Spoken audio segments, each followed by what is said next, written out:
to drawing 24. Our bonnet side panels will need some 1mm mild steel, 610 by 550. We need to cut out template T26 and T27. We have forming instructions, so make sure you follow the forming instructions to create a left and a right hand side panel. We've cut out template T26 and T27. This is our right hand. The right hand is from the orientation of the driver's position, so right, left. We've laser cut our right hand here. We've also pre-cut where the louvers are and it's laser etched. So we'll show you how to do this by hand. With these fold points, we'll mark them. We've got 4 folds to do. We've also got 4 holes to do. We then have to center punch each end of our louver. We'll draw a line, and using a power tool, we're going to cut that 1mm slot, and we've got 9 louvers to do. I've marked and cut out a right-hand side bonnet panel. This is the front where the radiator shroud is. We're going to need 6mm hole, top and bottom, 4mm hole, top and bottom at the rear. Also, we'll be doing 2mm holes at the top and bottom of each louver. That forms our start and our finish for our louver. We're just setting up the side panels now to do the louver cuts. We've used some off-cut timber, just some pine out of a pallet or anything like that. We're raising it off the workbench because we've got a plunge cut with our cut-off disc through, so we need that clearance.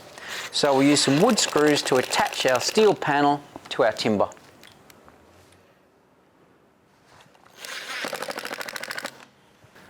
Now we've secured our steel side panel to our timber, offset it over the bench, then apply F-clamps, make sure this is in a good secure position.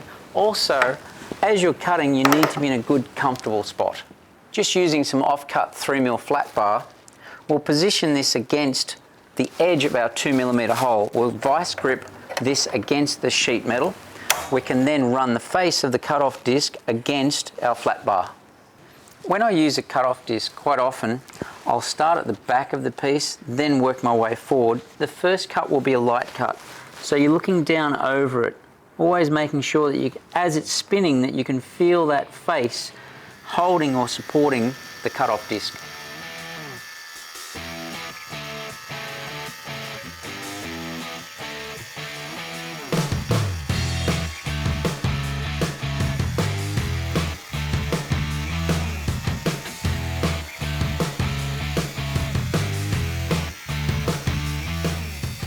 Continue this process until we've done all 9 louvers.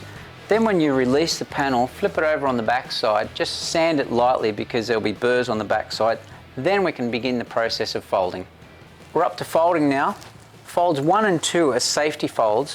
Where you fold over the holes, we will drill that out later because it does cover them.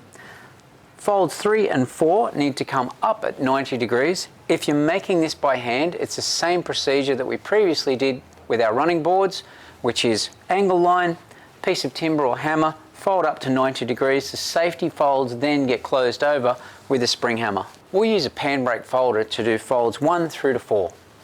Fold 1 and 2 are safety folds. With our bottom blade, we take it up as far as we possibly can until it stops. We then reset the piece so that the fold itself is underneath the blades. We can then apply pressure on the top blade to then close off the safety fold.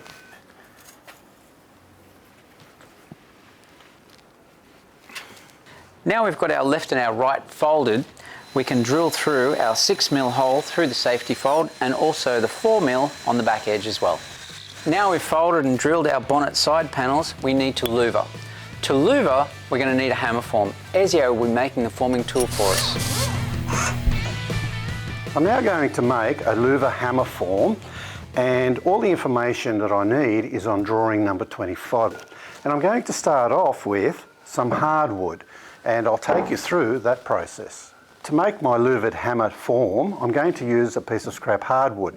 It needs to be at least 35mm thick, needs to be 240mm wide and 115mm deep. To set out the hardwood piece that I have here, I need to cut out the template that's on drawing 25, and that way I can transfer all the details across.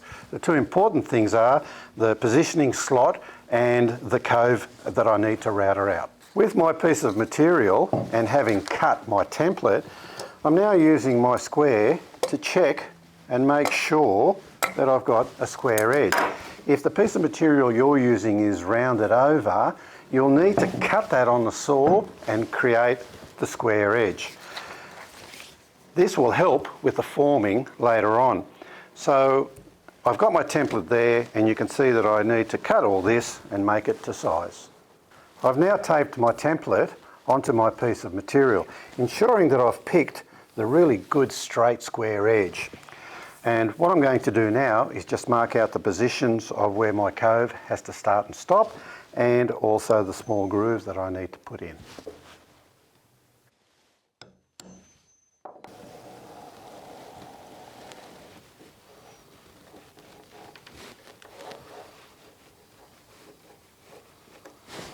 Now, having transferred all the information onto my block of wood, I've set up the router with a 10mm cove cutter to a depth of 6mm as per the drawing. And it's imperative that I remember not to go past those lines marked at 190mm apart. I'm going to set up in the vise and I'll then machine it out. As you can see, I'm all set up, ready to go.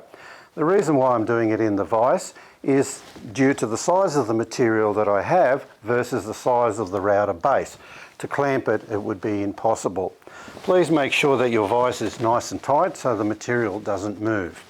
I'm also going to do a quick test run prior to starting the router, so to make sure that the guide wheel doesn't interfere with anything, and don't forget your PPE. In order to see the pencil line a lot clearer, I'm just applying a little bit of masking tape, and that'll make my job a little easier.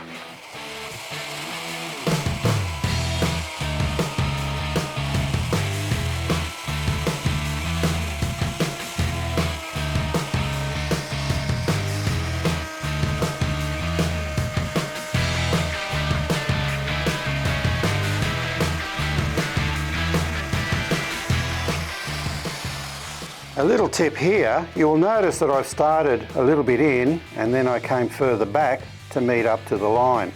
That's much safer than going straight in and then going forward. I'm now about to embark on cutting the groove in there that I need for my louver stop. And so therefore, in order to get it accurate, I'm using a little piece of scrap material and I've made sure that it's nice and straight.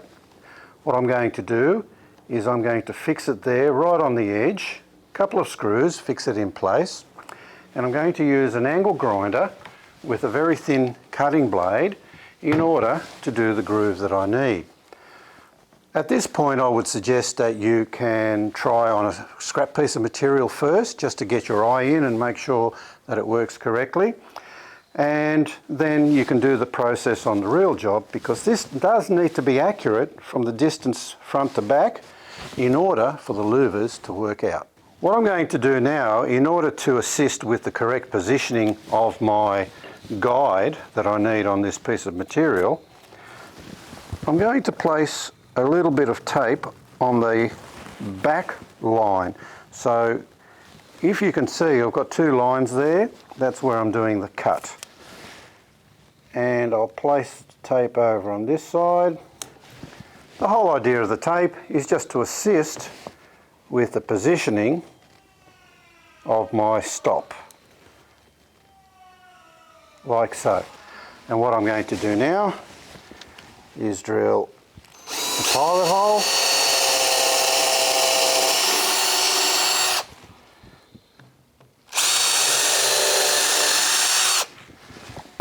being hardwood, pilot hole will be imperative.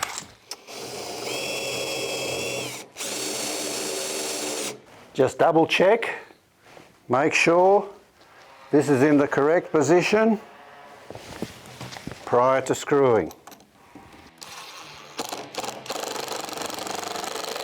So as you can see, I'm ready to cut the groove required for the next task. I've got the job set up in the vise, and it's important that when you're doing the cut that you don't go past these two critical lines, so stay within those marked lines. And make sure that when you're cutting, that you're in a well ventilated area, because you will be creating smoke, as I'm using a cutting wheel for metal, not for timber. and I'm positioned myself in a comfortable way, and I've got both hands on the tool that I'm using, and I'll be rocking myself backwards and forwards and going down, slowly down. The depth of the cut isn't really important, but you really do need to go deeper than 5 mil because the metal piece will then be shaped for that cut. What I'm going to do now is move to a ventilated area because I'm in a confined space.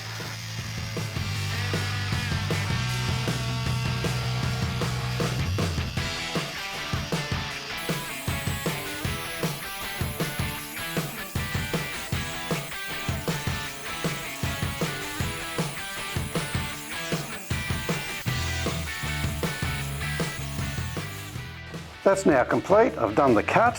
The woodwork side of the hammer form is now complete, and I'll send it over to Vaughan and he can finish off the metalwork side. We've got our hardwood back from Ezio. With these pieces of steel, we can then complete our hammer form tooling. We've got some 1mm mild steel. That will be cut out of TB13 template. That forms a locator to allow our side panel to move backwards and forwards. We then have 13 by 13 square bar that will be welded to that. This will form the vertical clamping pressure to then hold the piece in place. Our 5 by 40 flat bar steel supports the front edge of the sheet metal to prevent any distortion. I've cut out template TB13, transferred it to our piece of 1mm mild steel. So you can see here it slots into our pre-cut louvers and hangs down. This then will locate into our hammer form that Ezio previously cut. I now need to cut our 13 by 13 square hollow section to 238mm long. Our 5mm by 40 flat bar has to be cut to 240mm long.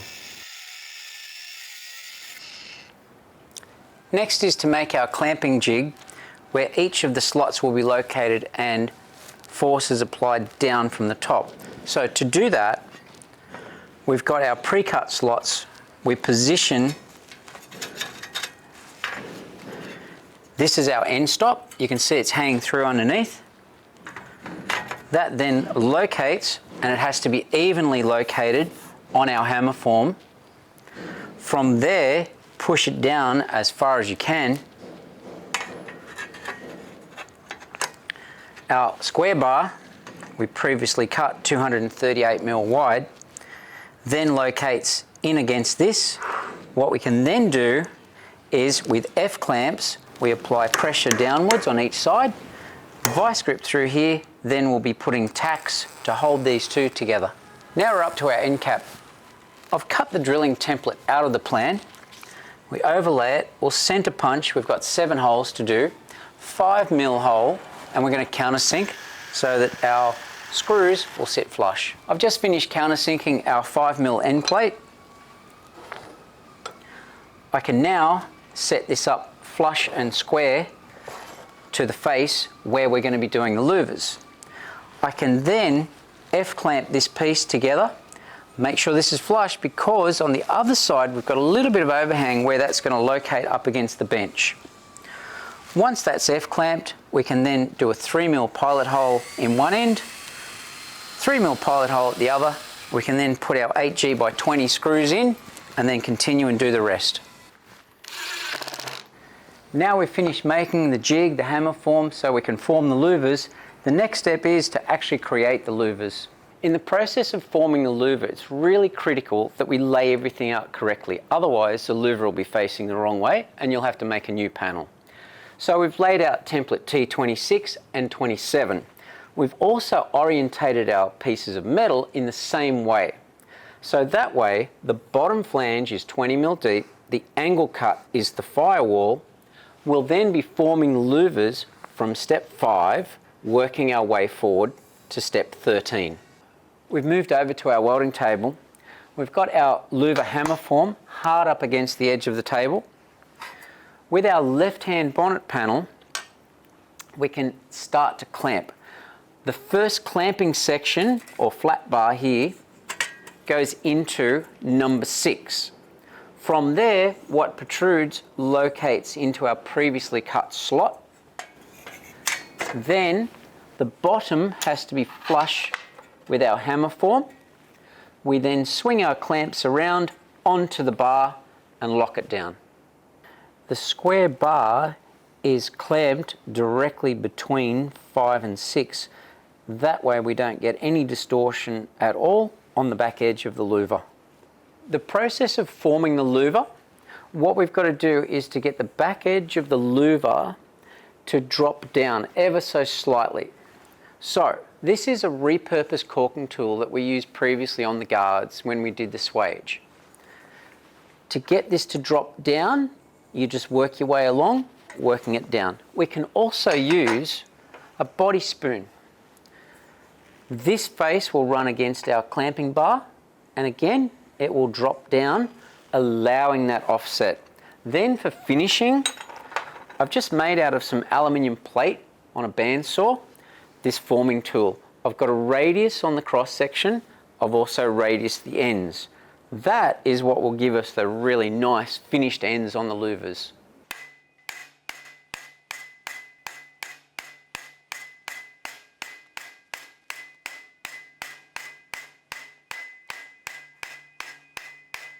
You can see here that we're getting this face of the louver to collapse down, not touching this back edge whatsoever, because that's currently being supported by our steel flat bar underneath.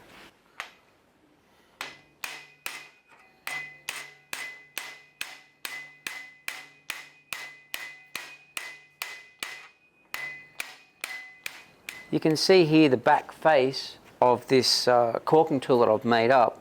I've actually stepped, and what that will do is locate down into that slot.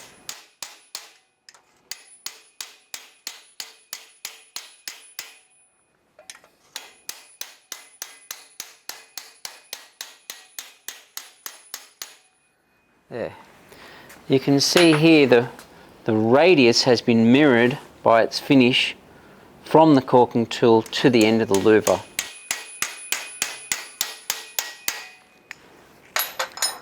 Working it backwards and forwards, we'll get this as straight and as neat as we possibly can. But just to check, we'll release these clamps and our clamping bar, we'll flip it over and we'll have a look. If it's a little bit wobbly or wavy across the louver, its length, you can pop it back in and fine tune it now. But once we do the next one, it's going to be very difficult. You can see here the end of this louver is really nicely defined. This one here just needs a little bit more work. So that's what I mean by popping it back in, inspect it and pop it back in, and then fine tune.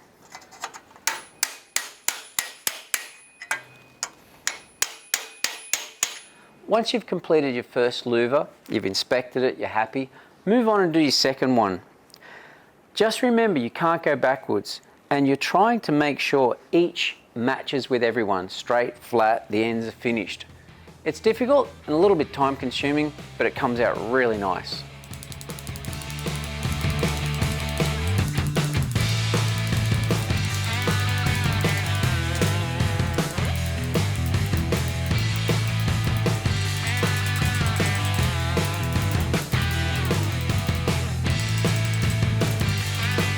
A little bit of fine tuning work, just reset it back into the jig or the hammer form, and then just continue to work along until you get it as close to perfect as you can. We're up to the last louver now. We'll use our clamping bar to then drop into the slot that we pre-cut.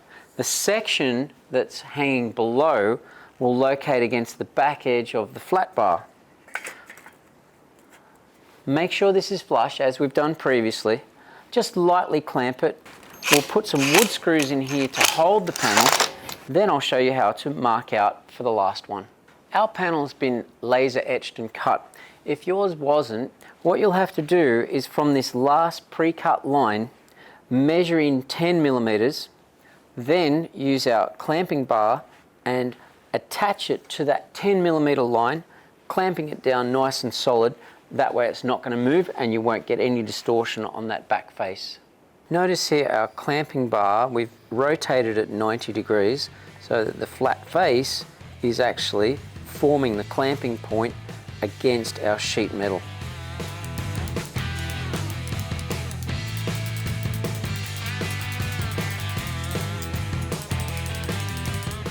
That's our left-hand side panel louvered and done. You can see here everything came out nice and square, even across the bottom. So we'll get started on the right-hand side panel. I'm just setting up the right-hand panel to louver. It's exactly the same process as our left-hand side. The only difference is on the left we had this side flush with the 20mm flange at the bottom of the panel. On the right-hand panel, our 20mm lower flange will be flush on this side of our hammer form. We'll be starting our louver at number 5 and completing at number 13. We've finished making all the individual parts of our front bonnet section and radiator shroud. The next thing we have to do is fit them to the car. Securing the radiator shroud to the chassis, also the hinge has to be mounted into the firewall or the bulkhead, so trimming, centre line. We also have to attach the bonnet, the butterfly bonnet, to the hinge as well. All this has to be set up, including we've got nut certs that will go into the radiator to hold the side panels, wood screws going into the bulkhead as well. We'll probably have to do a little bit of fine tuning and trimming also.